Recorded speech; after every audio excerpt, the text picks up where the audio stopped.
सोनप्रयाग से हम लोग इस टैक्सी के माध्यम से गौरीकुंड पे आ चुके हैं और यहाँ से केदारनाथ की जो पैदल यात्रा है वो स्टार्ट होती है।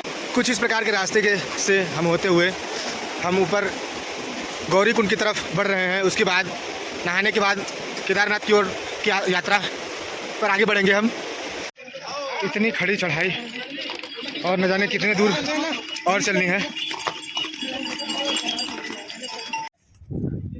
अंततः हम केदारनाथ के परिसर में आ ही गए और आप इन सभी हसीन पहाड़ियों को देख सकते हैं जो कितनी सुंदर लग रही हैं। दोस्तों, आप केदारनाथ की यात्रा अगर हेलीकॉप्टर के द्वारा भी कर सकते हैं यहाँ पे, और यहाँ पे हर दूसरे तीसरे मिनट पर एक एक हेलीकॉप्टर यहाँ पे आपको मिल जाएगा। तो रास्ते में कुछ देख सकते हैं इस प्रकार की बर्फ़ लगी हुई जो लगभग 1.5 से 2 फुट की है। और इसी में आगे बढ़ते वक्त कतारबद्ध लाइन जाम है, थोड़े ही दूर पे लाइन लग चुकी है जो कि लगभग 500 से 700 मीटर की है। तो आगे बढ़ते हुए अब हम केदारनाथ जी के मुख्य मंदिर के बाहर आ चुके हैं और थोड़ी देर में हम केदार जी के दर्शन करेंगे। इन बर्फ की सफ़ेद चादरों पर हम कुछ इतनी दूरी पर आ चुके हैं और वहाँ हमारे महादेव है। दोस्तों नमस्ते, राम राम आप सभी को, जय श्री केदार। और हम इस समय आ चुके हैं भगवान शिव के 11वें ज्योतिर्लिंग श्री केदारनाथ ज्योतिर्लिंग के पास। और हमारे पीछे ये देख सकते हैं श्री केदारनाथ ज्योतिर्लिंग है और इसके आसपास का एरिया बता दें हम आपको, बड़ी बड़ी पहाड़ियों से लगा हुआ है। और इन पहाड़ियों के ऊपर सफ़ेद बर्फ़ की चादरें लगी हुई है जो कितनी मनोहर, कितनी ही सुंदर लग रही है, जिसको शब्दों में बयां करना तो बहुत ही मुश्किल है। लेकिन अगर आप खुद इस स्थल का आने का अगर कोशिश करें तो आपके लिए बहुत ही बेहतर रहेगा। और इस स्थल पर आने के लिए आपको सबसे पहले अपने नज़दीकी रेलवे स्टेशन से योगनगरी ऋषिकेश के लिए आप टिकट करवा लें और वहाँ से बस के माध्यम से आप सोनप्रयाग आ जाएं।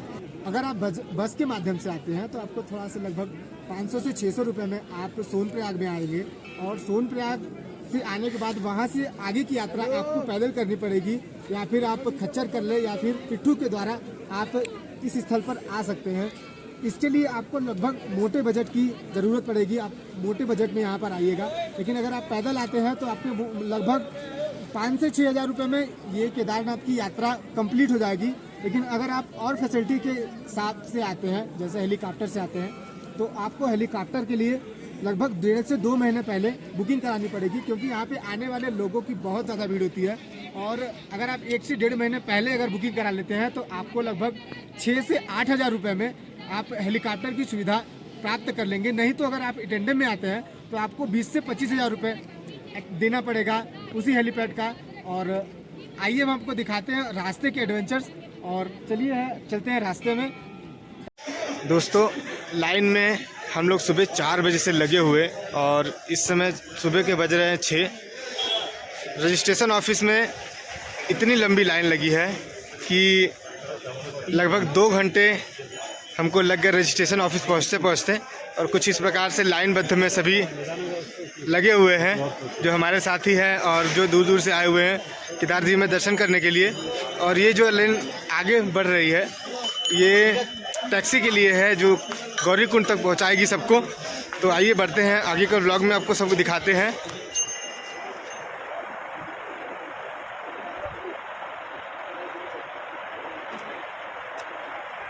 सोनप्रयाग से हम लोग इस टैक्सी के माध्यम से गौरीकुंड पे आ चुके हैं और यहाँ से केदारनाथ की जो पैदल यात्रा है वो स्टार्ट होती है। आप इधर देख लीजिए, ये बोर्ड लगा हुआ है जो फूड ट्रक के लिए है, पैदल मार्ग है पूरी तरह से। तो आइए बढ़ते हैं इस रास्ते में आगे हम और आपको दिखाते हैं केदारनाथ तक की यात्रा। कुछ इस प्रकार के रास्ते के से हम होते हुए हम ऊपर गौरीकुंड की तरफ बढ़ रहे हैं। उसके बाद नहाने के बाद केदारनाथ की ओर की यात्रा पर आगे बढ़ेंगे हम। तो आइए मिलते हैं, आगे बढ़ते रहते हैं। आगे बढ़ते हुए अब हम गौरीकुंड की तरफ आ चुके हैं और कहा जाता है इस गौरीकुंड का पानी हमेशा गर्म रहता है। तो आइए देखते हैं गौरीकुंड को हम भागी जा रहे हैं और यहाँ पर कुछ लोग नहा रहे हैं। भाई साहब, वाकई में पानी बहुत ही गर्म है और इसमें से आप देख सकते हैं भाप भी निकल रहा है। कुछ लोग यहाँ पे ऐसे नहा रहे हैं। तो हम भी इसमें नहाने के बाद निकलेंगे यात्रा के लिए।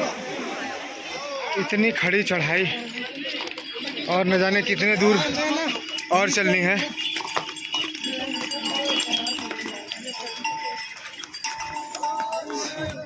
कुछ इस प्रकार के नज़ारों का भी मज़ा लेते हुए हम आगे बढ़ रहे हैं अपने रास्ते की तरफ।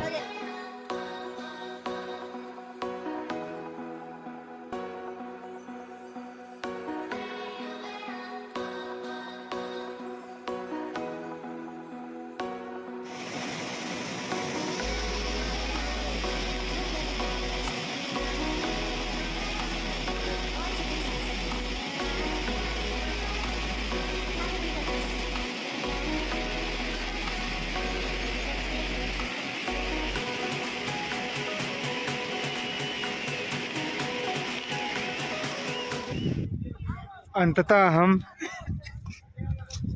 केदारनाथ के परिसर में आ ही गए और आप इन सभी हसीन पहाड़ियों को देख सकते हैं जो कितनी सुंदर लग रही हैं। और आगे कुछ ही दूरी पर बाबा केदारनाथ का मंदिर है, तो आपको हम दिखाते हैं मंदिर के पास का जो भी व्यू है। उसके पहले इन खूबसूरत नज़ारों को देखिए आप। दोस्तों, आप केदारनाथ की यात्रा अगर हेलीकॉप्टर के द्वारा भी कर सकते हैं यहाँ पे, और यहाँ पे हर दूसरे तीसरे मिनट पर एक हेलीकॉप्टर यहाँ पे आपको मिल जाएगा, जो हमारे सामने देख सकते हैं कुछ इस प्रकार से है। हमारे बहुत ज़्यादा अगर दूरी पे होगा तो ये 20 से 25 मीटर की दूरी पर होगा ये हेलीकॉप्टर, और आप इसके द्वारा भी केदारनाथ की यात्रा कर सकते हैं। और इसी के कुछ ही दूर पर केदारनाथ का मंदिर है, तो आइए चलते हैं अब केदारनाथ मंदिर परिसर का दर्शन करते हैं। हेलीपैड से आगे बढ़ते वक्त आप रजिस्ट्रेशन अगर का कागज़ अपने साथ रखें और एक आईडी अपने साथ रखें, जिसके बाद आपके यहाँ पर रजिस्ट्रेशन चेक होगा। और इसमें आगे बढ़ने पर मंदिर है, तो आइए चलते हैं मंदिर के पास चलते हैं। रजिस्ट्रेशन ऑफिस से और आगे बढ़ते वक्त रास्ते में कुछ देख सकते हैं इस प्रकार की बर्फ़ लगी हुई, जो लगभग 1.5 से 2 फुट की है।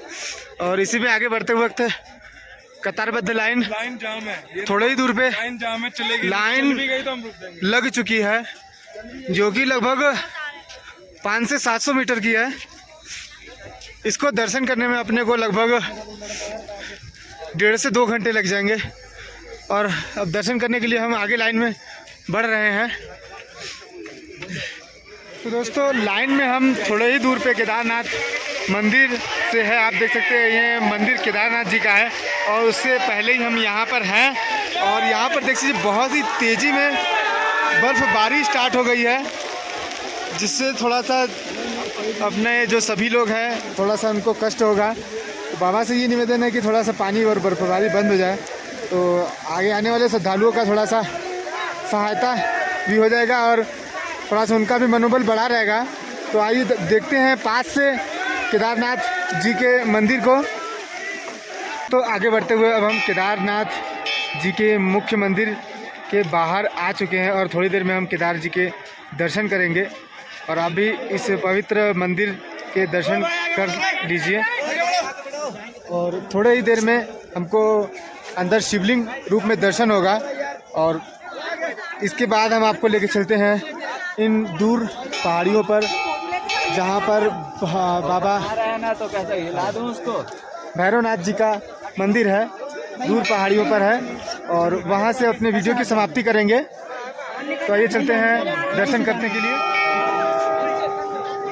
दोस्तों, मंदिर में दर्शन करके हम बाहर आ चुके हैं, और हमने कोशिश किया कि आपको भी अंदर के कुछ दिखा दे, दर्शन करा दे।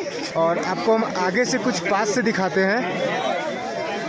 मर्ज करने और मंदिर के अंदर 5 पांडव और माता कुंती और द्रौपदी जी की भी अंदर प्रतिमा है। और हमारे सामने ये बाबा की सवारी,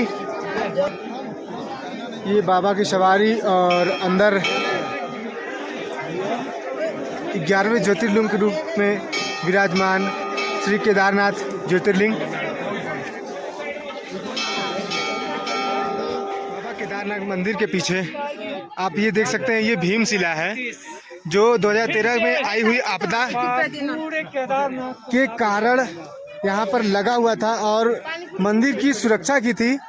केदार पूरा यहाँ का जो इलाका है जो क्षतिग्रस्त हो चुका था 2013 की आई हुई आपदा में, और इस मंदिर को एक भी खरोच नहीं आई थी इस भीमशिला के कारण।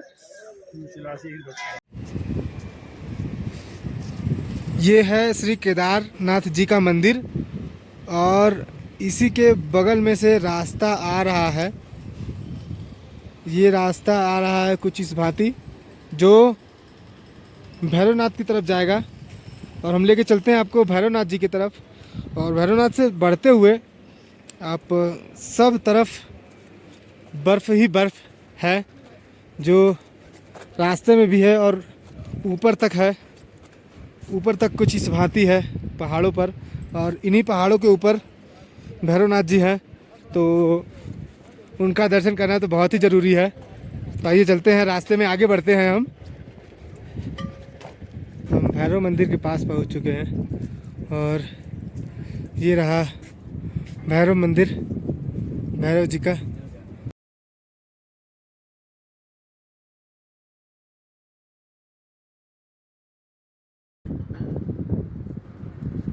वहाँ दूर बसे हैं हमारे महादेव।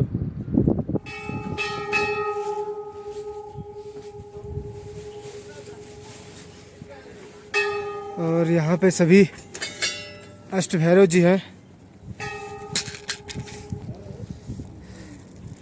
जय श्री भैरव।